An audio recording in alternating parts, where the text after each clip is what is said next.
ঘটনারই পূর্বানুবৃত্তি।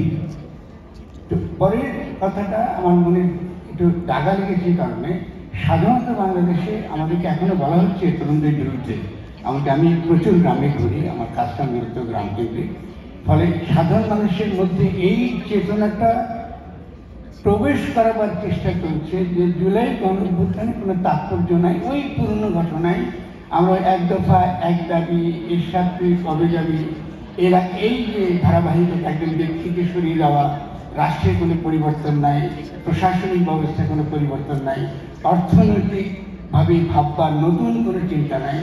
এখনো পর্যন্ত আমরা নিউ লিবারেল ইকোনমিক পলিসির যে ফ্রেমওয়ার্ক তার মধ্যে আমরা বাস করি, এটা ওই নতুন একটা ত্যাগ। সেজন্য আমি মনে করি যে একটু সতর্ক থাকা উচিত ছিল প্রথমত বাংলাদেশের তরফ থেকে, এবং ছাত্র তরুণ সৈনিকরা যারা গণঅভ্যুত্থান করেছে তাদের তরফ থেকে প্রথম যে কথাটা প্রতিষ্ঠা করা দরকার সেটা হলো যে জুলাই গণঅভ্যুত্থান একটা ঐতিহাসিক ঘটনা। এটা শুধু বাংলাদেশের জন্য ঐতিহাসিক না, এটা দক্ষিণ এশিয়া এবং একই সঙ্গে এটা বিশ্বব্যাপী একটা নতুন ঘটনা। এটা বুঝতে পারবো কিভাবে?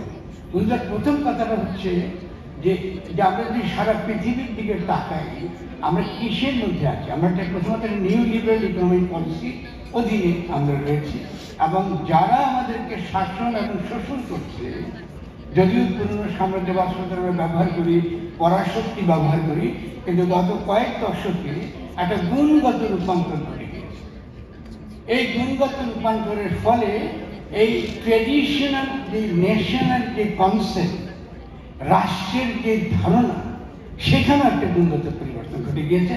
আমরা কিন্তু রাষ্ট্রের দ্বারা দেখুন আমরা শোষিত কি তা না, একটা কর্পোরেট ওয়ার্ল্ড গড়ে উঠেছে পৃথিবীতে, এবং তথাকথিত রাষ্ট্রের সার্বভৌমত্ব বা টেরিটোরিয়াল স্টেট নামক যে ক্যাটাগরিগুলো আমাদের মধ্যে কাজ করত, এইটাও কিন্তু কাজ করে না। যেমন ধরুন আমি আজকে একটা কথা বলি, এটা প্রভোকেটিভ, আপনারা তো অবাক হবেন। ধরুন আমি মনে করি না যে মার্কিন যুক্তরাষ্ট্র নামে কোনো রাষ্ট্র আছে, যা আছে এটা হচ্ছে সেকুলার কলোনিয়াল স্টেট ইসরায়েল, এবং মার্কিন যুক্তরাষ্ট্রের সভরেন্টি এসেনশিয়ালি এখন এই ইসরায়েলি এই যে শক্তি, জায়নিস্ট যে পাওয়ার, সেকুলার কলোনিয়াল পাওয়ার, তাদের হাতে।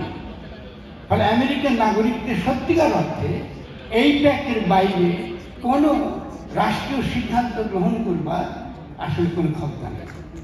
This is very important. তাই জুলাই গণঅভ্যুত্থানের মধ্যে ওই বার্তাটা নিহিত রয়েছে যে পুরনো রাষ্ট্রের ধারণা দিয়ে আমরা বাংলাদেশকে নতুনভাবে গঠন করতে পারবো না।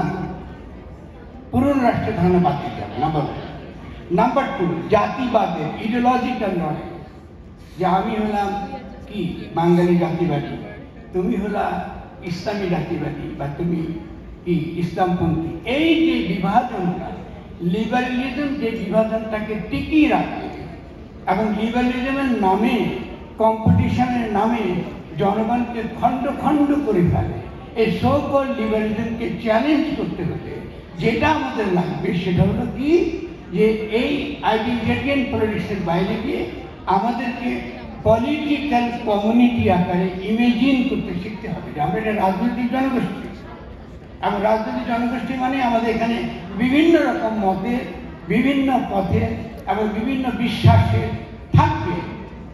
এটা খুবই স্বাভাবিক, অবশ্যই থাকবে, এবং তাদের সকলকে মেনে আমরা একটা পলিটিক্যাল কমিউনিটি, এবং আমাদের এই পলিটিক্যাল কমিউনিটির যে চরিত্র, এটা বৈশিষ্ট্য, এটা ঠিক হবে তারা আদৌ ফ্যাসিজমের পক্ষে, ফ্যাসিস্ট রাষ্ট্রের পক্ষে কিংবা ফ্যাসিস্ট শক্তির পক্ষে, নাকি তার বিরুদ্ধে, তার বিপরীতে তারা বিশ্বাস করে যে পপুলার সভরেন্টি বা গণসার্বভৌমত্ব নামে একটা কনসেপ্ট আছে, যার মানে হলো জনগণই রাষ্ট্রের ঊর্ধ্বে, সকল আইনের ঊর্ধ্বে, জনগণের সামষ্টিক অভিপ্রায় কোনো আইন, তথাকথিত বিদ্যমান আইন মানে না। এবং যদি জনগণের সভারেন পাওয়ারের বিপরীতে কোনো ফ্যাসিস্ট শক্তি গড়ে ওঠে, সভারেন পাওয়ারের বিপরীতে যদি কোনো আইন থাকে, এটা তারা উৎখাত করে। উৎখাত করার মধ্য দিয়ে তারা যেটা প্রদর্শন করে, এটাকে সহজভাবে বলাতে পারি বাংলা ভাষার দার্শনিক ক্ষমতা। বা ইংরেজি যেটাকে আমরা বলি কনস্টিটিউয়েন্ট পাওয়ার।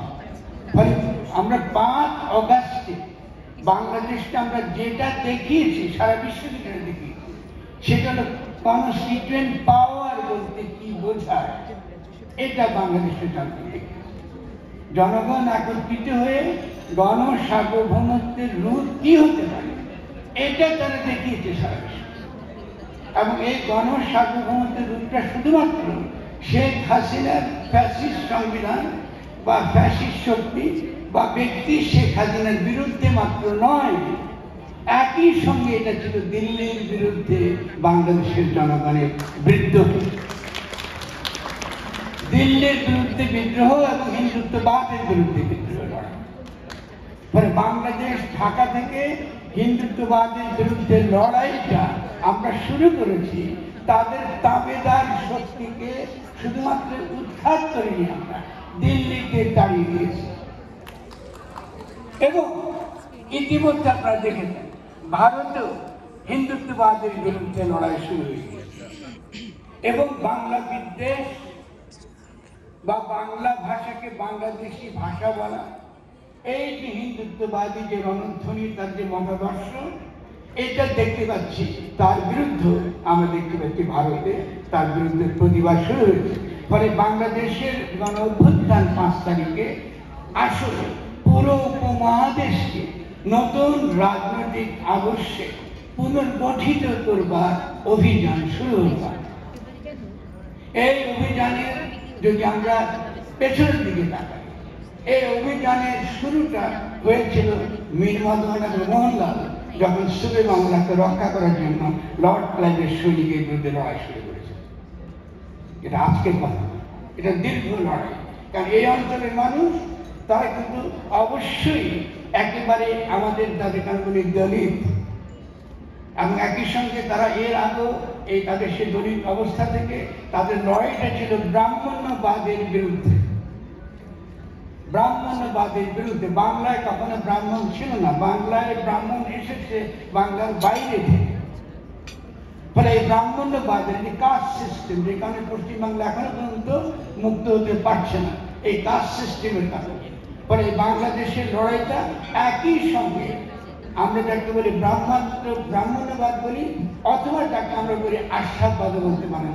অনেকে ব্রাহ্মণবাদ বলে মনে করে আপনি হিন্দু বিরুদ্ধে বলছেন, অসুবিধা নেই। আপনারা যারা তথাকথিত এলিট, যারা জনগণকে শাসন করতে চান, তাদের উপর চেপে বসতে চান, এই এলিটদের বিরুদ্ধে লড়াই। আমার এই শেষ কথাটা যদি বুঝেন, তাহলে এই সম্মেলনটাও এই এলিটদের এই হোটেলে না করতে ভালো হতো। এটা আমরা গণ অভ্যুত্থান করেছি, এলিটদেরকে প্রতিষ্ঠিত করতে করি নাই। ফলে আমাদের খুব সতর্ক থাকতে হবে যে আমাদের প্রত্যেকটা পদক্ষেপ, প্রত্যেকটা যা কিছু করি, যেন জনগণকে আমরা আবারও মোবিলাইজ করতে পারি।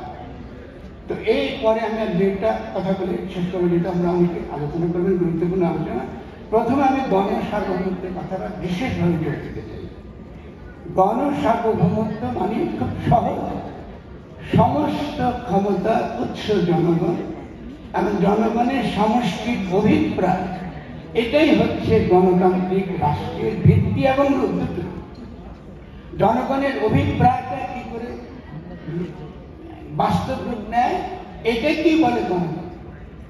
আমি আবার গণসার্বভৌমত্বের ভিত্তিতে জনগণের সামষ্টিক অভিপ্রায় যে রূপটা পরিগ্রহণ করে, এটাই হলো রাষ্ট্র। রাষ্ট্র সম্পর্কে প্রচলিত চিন্তা, সেটা হেগেলিয়ান হোক কি মার্কসিস্ট হোক, ওখানে সমস্যা আছে, দুটোর মধ্যে সমস্যা আছে। ফলে জনগণের অভিপ্রায়টা কিন্তু তৈরি হয়, এটা হঠাৎ করে তৈরি হয়ে নয়, আগে থেকে তৈরি থাকে না, এটা তৈরি করতে হয়। তৈরি কি করে করতে হয়, এটাই বুদ্ধিবৃত্তিক লড়াইয়ের কাজ। আমরা যারা বুদ্ধিবৃত্তিক কাজ কিছুটা করি, জনগণের কাছে যাই, আমরা সংস্কৃতির কথা বলি, শিক্ষার কথা বলি, এর মধ্য দিয়ে জনগণের সামষ্টিক অভিপ্রায় রূপ লাভ করে।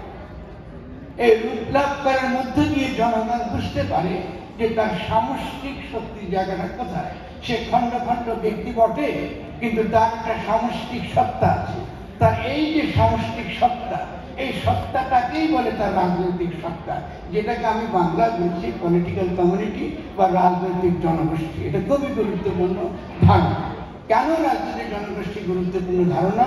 কারণটা হচ্ছে রাজনৈতিক জনগোষ্ঠী ধারণাটাই আমাদেরকে সকল প্রকার জাতিবাদ থেকে মুক্তি দিতে পারে। কারণ নইলে আমরা যখন গণ অভ্যুত্থানটা করেছিলাম তখন তরুণরা কি বলেছিল, যে আপনারা আপনাদের দলে বা আপনাদের পরিচয়বাদী রাজনীতিটার পেছনে রাখেন, আমাদের মূল কাজটা হচ্ছে ফ্যাসিবাদ, ফ্যাসিস্ট শক্তি, ফ্যাসিস্ট রাষ্ট্র ব্যবস্থার বিরুদ্ধে লড়াই করা। ফলে আপনি বিএনপির নাম নিয়ে, জামাত ইসলামীর নাম নিয়ে, শিবির নাম নিয়ে, কি ছাত্রদল নাম নিয়ে আসবেন না। আপনারা নির্দলীয় ভাবে আসেন। নির্দলীয় ভাবে আসেন মানে রাজনীতিহীন ভাবে না, সত্যিকারের রাজনৈতিক ভাবে কমিটেড হয়ে আসেন, দলের দালালি করবেন না। এটা ছিল গণ অভ্যুত্থানের সফলতার বীজ মন্ত্র। কিন্তু যখনই আমরা এই গণ অভ্যুত্থানটা ঘটে গেল, তৎক্ষণাৎ আমরা কি করলাম, আবার দলীয় জায়গায় ফিরে গেলাম, আমরা পরিচয়ের জায়গায় ফিরে গেলাম, মতবাদী হয়ে গেলাম। এরপর দেখলাম যে বামরা ইসলামীদের গালি দিচ্ছে, ইসলামিস্টরা বামদের গালি দিচ্ছে। এরপর আমরা দেখলাম যে বাঙালি মুসলমান নামক শব্দটা খুব গুরুত্বপূর্ণ একটা ক্যাটাগরি হয়ে উঠছে, একটা আইডেন্টিটারিয়ান ক্যাটাগরি। বাঙালি মুসলমান যদি আপনি বলেন তাহলে বাঙালি জাতিবাদও থাকবে, মনে রাখবেন। বাঙালি মুসলমান বলে অ্যাবস্ট্রাক্ট কোন কনসেপ্ট পলিটিক্যালি এটা আমাদের খুব কাজের না, আমাদেরকে কি করতে ঐক্যবদ্ধ রাখতে হবে। বাঙালি মুসলমানরা একটা শিবির থাকে বাংলাদেশে, বাঙালি মুসলমানরা একটা জামাত ইসলামী থাকে বাংলাদেশে।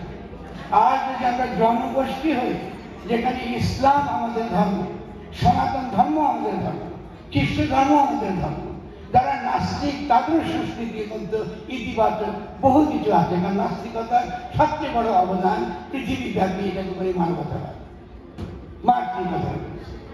যে আমি যদি নাস্তিক হতে চাই তার পক্ষে একটা মাত্র যুক্তি যথেষ্ট, যে মানুষের মহিমা, মানুষের মহিমা, মানুষের জয়গান আমি গাই, মানুষের মহিমা প্রতিষ্ঠিত। যদি মানুষের মহিমা প্রতিষ্ঠিত করাই আমার রাজনৈতিক কর্তব্য হয়ে থাকে, তাহলে তো ঘোড়া পথে মার্ক্সের কন্ট্রোল করছে, ঘোড়া পথে আসার তো দরকার নাই। আপনাকে নাস্তিক হয়ে আসার তো কোনো দরকার নাই।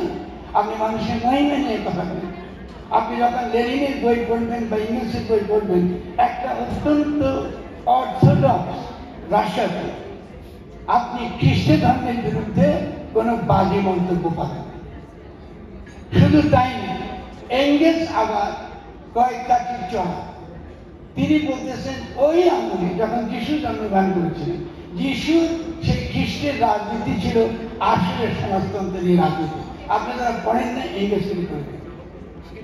তাহলে আমরা কি করতেছি, গণঅভ্যুত্থানের পর করি আমরা আবার মারপিট করতেছি। আমি এলাম শিবির, তুমি এলাম সেকুলার, আর সেকুলার শিবিরের বিরুদ্ধে, ইসলামের বিরুদ্ধে।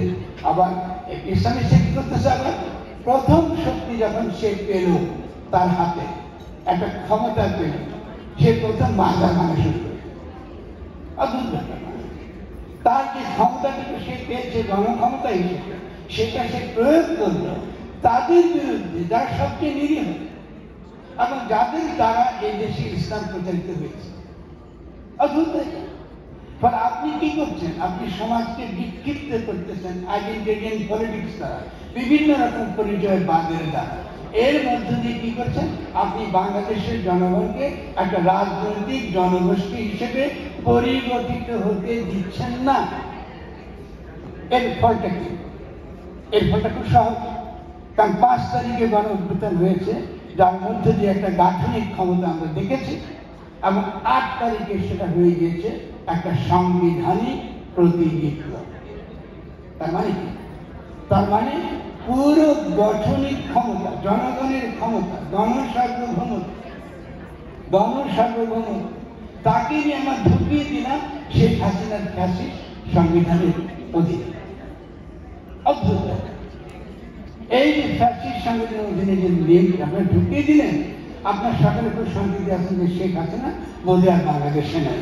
এটা অত্যন্ত মিথ্যা কথা। শেখ হাসিনা পুরো মাথায় আছে। এবং এখন আরো বিপদ, তার শেখ হাসিনার ভূত আছে, তিনি স্বয়ং কারণ তার কনস্টিটিউশন আছে, তার আইন আছে, তার আদালত আছে, তার পুলিশ আছে, তার সেনাবাহিনী আছে, সকলেই আছে। আপনারা সংবিধানের ব্যাপারটাকে ঢুকিয়ে দিন, কিভাবে ঢুকালেন সংবিধানের নামে, আইনের নামে। অত গণ অভ্যুত্থান তো আইন অনুসরণ করে তো হয় না। আমরা তো আইনকে আইন করার জন্য গণ অভ্যুত্থান করি নাই।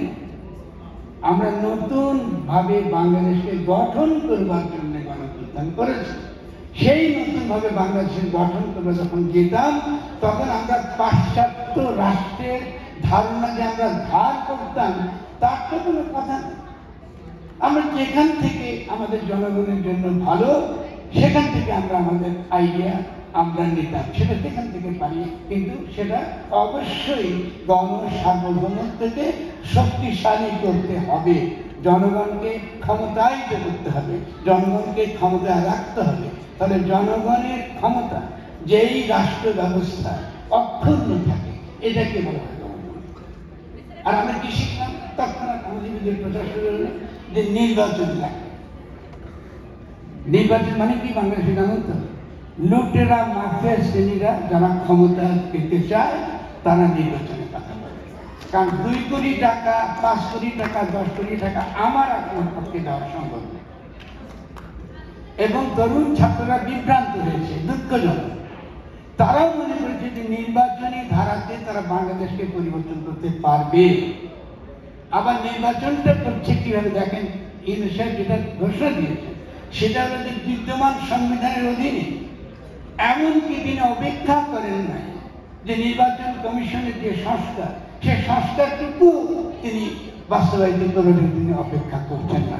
আপনারা এখন ফেব্রুয়ারিতে নির্বাচনের জন্য আপনারা যাচ্ছেন, তাহলে কোথায় গেছে খেয়াল করা? তাহলে এই হতাশার পরিপ্রেক্ষিতে হয়তো আপনারা প্রশ্ন করছেন যে আমরা আবার এটা কি হিস্টোরিক্যাল জাংচার, নাকি এটা একটা ঐতিহাসিক পূর্বানুবৃত্তি, সকল হিস্টোরিক্যাল লুক, এটা মাথায় এসছে তরুণদের মধ্যে। এই হতাশাকে খুব ভয়ঙ্কর, ক্ষতিকর। আমরা যা অর্জন করেছি, সে অর্জনের কথা আমাদেরকে শক্তিশালীভাবে বলতে হবে। জুলাই 5 তারিখে একটা গণ অভ্যুত্থান হয়েছে। গণ অভ্যুত্থান শব্দটার সমস্যা থেকে খেয়াল করুন। ইংরেজিতে ইনসার্জেন্সি বললে অভ্যুত্থান বোঝায়, পপুলার ইনসার্জেন্সি গণ অভ্যুত্থান বলতে পারে, কিন্তু বাংলায় গণ অভ্যুত্থানটা আরো অনেক বেশি তাৎপর্যপূর্ণ, পলিটিক্যালি অনেক অনেক বেশি ইউজফুল। গণ সার্বভৌমত্ব কঠিন লাগে, কিন্তু গণ সার্বভৌমত্ব অত্যন্ত গুরুত্বপূর্ণ কনসেপ্ট। কেন? যদি আমি কলোনিয়াল স্টেট স্ট্রাকচারের বিপরীতে নতুন করে বাংলাদেশকে তৈরি করতে চাই, তাহলে প্রথাগত স্টেট সভরেন্টি, ওয়েস্টফেলিয়ার টেরিটোরিয়াল স্টেট সভরেন্টি কনসেপ্ট মাথা থেকে বাদ দিতে হবে। কলোনিয়াল কার্টোগ্রাফি মানবার কোনো যুক্তি নাই বাংলাদেশে। আমাদের কাছে একটা মাত্র যুক্তি হচ্ছে জনগণের কাছে ক্ষমতা দিচ্ছে কিনা। যদি এটা আপনারা আমার সঙ্গে একমত হন, তাহলে পরবর্তী কাজ হবে তরুণদের, যে নতুন বাংলাদেশের গঠনতন্ত্র কি করে আমরা প্রণয়ন করব, এবং সেই গঠনতন্ত্রে পুরনো ইংরেজের যে রাজস্ব সংগ্রহ এবং দমনমূলক যে জেলা ব্যবস্থা, এটা আমরা আদৌ রাখবো কিনা, এটা চিন্তা করতে হবে। আমরা যেই পুরনো প্রশাসনিক কাঠামো, যার ভিত্তিতে আমাদের জেলা উপজেলা তৈরি হয়েছে, এটা ইংরেজের কর আদায়ের জন্য এবং জনগণের বিদ্রোহ দমনের জন্য থানা, আদালত, এইভাবে এটাকে তৈরি করা হয়েছে। এই ব্যবস্থা ভাঙতে হবে। আগামী দিনে প্রথম এই গণ অভ্যুত্থানের পরে আমাদেরকে ফোকাস থাকতে হবে আমাদের পরবর্তী কাজগুলো কি। 1 নম্বর কাজ হচ্ছে একটা সাংবিধানিক প্রতিবিপ্লবের মধ্যে আমরা আছি, এবং আমাদের রাজনীতি দুটো ধারায় ভাগ হয়ে যাচ্ছে। এটা অত্যন্ত জীবন। এটাকে আমরা ক্লাসিক্যাল ভাষায় বলতে পারেন শ্রেণী সংখ্যা। অনেকে আসলে শ্রেণী সংখ্যাটা পছন্দ করে না, মাস্টার কথা শুনে মারতে আসে, কিন্তু একটু ভাবে খুব গুরুত্বপূর্ণ ব্যাপার। আমাদের ক্লাস স্ট্রাগলটা রাষ্ট্রীয় ক্ষেত্রে প্রকাশিত হচ্ছে 2 ধরনের রাজনীতি দ্বারা। এক ধরনের রাজনীতি হচ্ছে গণ অভ্যুত্থানের রাজনীতি, মানে সাংবিধানিক প্রতিবিপ্লবের বিপরীতে গণপরিষদ চাই, নতুন গঠনতন্ত্র চাই, এই দাবি। এটা জনগণের দাবি। যে নতুনভাবে বাংলাদেশ বানাতে হবে, ফলে আমরা নির্বাচন চাই। নির্বাচন অবশ্যই লাগবে, নির্বাচন ছাড়া তো কোনো রাস্তায় চলতে পারে না। আর এর বিপরীতে আছে লুটেরা মাফিয়া শ্রেণীর রাজনীতি। লুটেরা মাফিয়া শ্রেণীর রাজনীতিকে এক কথা আমি বলতে পারি নির্বাচনের রাজনীতি। নির্বাচনের কথা বললে বুঝবেন যে লোকের আছে 2 কাটা 5 কাটা 5 কোটি টাকা অথবা কোটি কোটি টাকা আছে, কারণ সে নির্বাচন কেন যাচ্ছে? এছাড়া কি করে আপনি নির্বাচন করবেন? মানুষ তো এই নির্বাচনে অংশগ্রহণ করে জিততে পারবে না। ফলে এটা দুটো ধারা আমাদের রাজনীতি ভাগ হয়ে গেছে। এর ব্যর্থতাটুকু এই যে আমরা পারলাম না 5 তারিখে গণঅভ্যুত্থানের পরে 8 তারিখে একটা আবারও ফ্যাসিস্ট রাষ্ট্র ব্যবস্থা রয়ে গেল, এর পর্যালোচনা সেলফ ক্রিটিসিজম ছাত্র তরুণদের অবশ্যই করতে হবে। জনগণের কাছে তাদেরকে এটার জন্য জবাবদিহি করতে হবে, কারণ জনগণ তাদের কাছে ক্ষমতা হস্তান্তর করেছিল, সেই ক্ষমতা তারা গিয়ে আবারও শেখ হাসিনার সংবিধানের মধ্যে থেকে সরে দিয়েছে। এটা হচ্ছে বিপদের জায়গা। সেই জন্য আমরা এভাবে বলবো না যে আমরা এই হিস্ট্রিক্যাল লোক কিনা ক্রিটিক্যাল জানতার কিনা, না, আমরা ভুল করেছি, আমরা সেই ভুল শোধরাবো। আমরা ভুল করেছি, সেগুলো শোধরাচ্ছি। এবং আমাদের ক্লাস স্ট্রাগলটা খুব পরিষ্কার, আমাদের নির্বাচনবাদী রাজনীতি আর গাঠনিক রাজনীতি। আমি আবার বলতেছি পরিষ্কার, নির্বাচনবাদী রাজনীতি আর গাঠনিক রাজনীতি, এই দুই ধারায় বাংলাদেশের শ্রেণী সংগ্রাম এসে হাজির হয়েছে। এই দুই ধারার মধ্যে আগামী দিনে বাংলাদেশের ভবিষ্যৎ নিহিত রয়েছে। খেয়াল করেন, শব্দটা কিন্তু আমি কি বলেছি? গাঠনিক রাজনীতি। কেন বলছি? অধিকাংশ প্রচার ছাত্রদের বিরুদ্ধে যে প্রচারটা করা হয় যে তারা বিশৃঙ্খলা চায়, তারা বিশৃঙ্খলা তৈরি করতে চায়, তারা কোনো ইতিবাচক ভূমিকা করতে চায় না। সেই কারণে আমাদেরকে অবশ্যই বুঝতে হবে যে 5ই আগস্টে বাংলাদেশ যে রাজনীতির জন্ম দিয়েছে, এই রাজনীতি ঐতিহাসিক নতুন ধরনের রাজনীতি। এই রাজনীতি প্রথম বলছে গাঠনিক রাজনীতি, গঠন করবার রাজনীতি। পুরনো ঔপনিবেশিক রাষ্ট্র এটাকে ভেঙে সাম্রাজ্যবাদের বিরুদ্ধে কি করে আমরা লড়াই করতে পারি, কি করে একটা দীর্ঘ লড়াইয়ের জন্য আমরা তৈরি হব, সেই রাজনীতি আমরা 5ই আগস্টে করেছি। আমি তার জন্য অভিনন্দন জানাই। তাদেরকে বুঝতে হবে তাদের যে অর্জন, এই অর্জনটুকু যেন কেউ ছোট করতে না পারে। এই অর্জনটুকুকে কেউ যেন আজে বাজে শব্দ পরিভাষা দ্বারা এটাকে কলঙ্কিত করতে না পারে। মানে কি কি শব্দ তাদেরকে পরিহার করতে হবে? প্রথম শব্দ পরিহার করতে হবে সংবিধান। সংবিধান একটা ঔপনিবেশিক শব্দ। এই ঔপনিবেশিক শব্দ মনে করে রাষ্ট্র মানে আইন। এই ঔপনিবেশিক যারা বাইরে থেকে শাসন করতে আসে, যেমন ইন্ডিয়া অ্যাক্ট, আইনের দ্বারা হুকুম দিয়ে আদেশ দিয়ে তারা কলোনাইজ পার্সনকে, যারা শাসিতদের তারা শাসন করে। ফলে সংবিধান শব্দটা আমাদের ডিকশনারি থেকে চলে যেতে হবে। আমাদের শব্দের নাম হচ্ছে গঠনতন্ত্র। আমরা একটা গঠনের পথ অন্বেষণ করছি। এই গঠনতন্ত্রের পথ আইনের পথ নয়, এটা সংস্কৃতির পথ, এটা নতুন অর্থনীতির চিন্তা করবার পথ, এটা পারিবারিক সম্পর্ককে নতুন করে পরিবর্তন করবার পথ। তার মানে আমাদের নারীদের আমাদের যে অধিকার, তাকে যে সমাজের অত্যন্ত সামনের সারিতে নিয়ে আসবার জন্য যে ধরনের পারিবারিক আইন, সামাজিক আইন দরকার, সেই পারিবারিক সামাজিক আইনকে আমাদেরকে সকলে মিলে একত্রে বসে ঠিক করতে হবে যে মেয়েদেরকে নেতৃত্ব দেবার সময় বাংলাদেশে এসে গিয়েছে। কারণ 5ই আগস্টে আমরা দেখেছি এই গণঅভ্যুত্থানে যারা সত্যিকার অর্থে নেতৃত্ব দিয়েছে, আমি আবারও বলি, যেন ভুল বলছি না, আমি সত্যিকার অর্থে যারা নেতৃত্ব দিচ্ছেন তারা অধিকাংশই না। ফলে আপনারা এই গণঅভ্যুত্থানের পরে আর মেয়েদেরকে বোনদেরকে ঘরে পাঠিয়ে দিলেন, এটা হবে না। তারা যদি ঘরে পাঠাতে না হয়, তাহলে পারিবারিক সম্পর্ক, সামাজিক সম্পর্ক, নারীর নিরাপত্তা, তার অধিকার, তার ব্যক্তির মর্যাদা অবশ্যই চিন্তা করতে হবে কি করে আমরা এটাকে নিশ্চিত করতে পারি। ফলে শব্দটা গঠনতন্ত্র, আমরা নতুন করে পরিবার গঠন করছি, পরিবার বিরোধী নিয়ে। পরিবার আমাদের দরকার, পরিবার ছাড়া আমি কি করেছি? কিন্তু আমরা পরিবারকে নতুন করে গঠন করছি। মেয়েরা অস্থাবর সম্পত্তি না, গরু ছাগল না যে ঘরের মধ্যে ঢুকে, এটা হবে না। আর আমরা ট্রাইবাল সমাজে, যে ট্রাইবাল সমাজের নিয়ম চাকরি করি না, যথেষ্ট হবে। তাহলে গণ অভ্যুত্থানের পরবর্তী এই যে সাংবিধানিক প্রতিবিপ্লব, এই পর্যায়ে আমাদের প্রধান কাজ হচ্ছে আমাদের পরিভাষা কি আমরা ব্যবহার করছি, কি করে ব্যবহার করছি। দুটো শব্দ শিখলেন, গণ সার্বভৌমত্ব গঠন করা। এবার 3 নাম্বারটা হচ্ছে এই যে যদি নতুন বাংলাদেশ আমরা গঠন করতে চাই, তাহলে আমাদেরকে একটু আগে বলেছি যে ইংরেজের যে কাঠামো, এটাকে ভেঙে ফেলতে হবে। এখানে কোনো আপোষ চলবে না। ঢাকা শহরে বসে সারা জেলাগুলোকে শোষণ করবেন, এখানে একজন কি দুজন বসে কোটি কোটি টাকার প্রকল্প আপনারা সাইন করবেন আপনারা, আর তার ঋণ বসে বসে আমাদেরকে শোধ করতে হবে না। এটা আর হবে না, এটাকে বন্ধ করতে হবে। এটাকে বন্ধ করতে হবে অবিলম্বে। আমরা তোমাদের উদ্ধার করতে পারি নাই। কেন উদ্ধার করতে পারি না? কারণ প্রশাসন সম্পর্কে আমাদের কোনো ধারণা নাই। আমাদের নতুন ধরনের প্রশাসন গড়ে তুলতে হবে। কিরকম? কারণ এই দেশ ছিল 3টি নদীমাতৃক দেশ। আপনারা বলতেছেন ডেল্টা, বেঙ্গল ডেল্টা বলছেন। এটা অর্থ আপনারা বুঝেন কিনা আমি শিওর ব্যবহার করছেন ইংরেজিতে।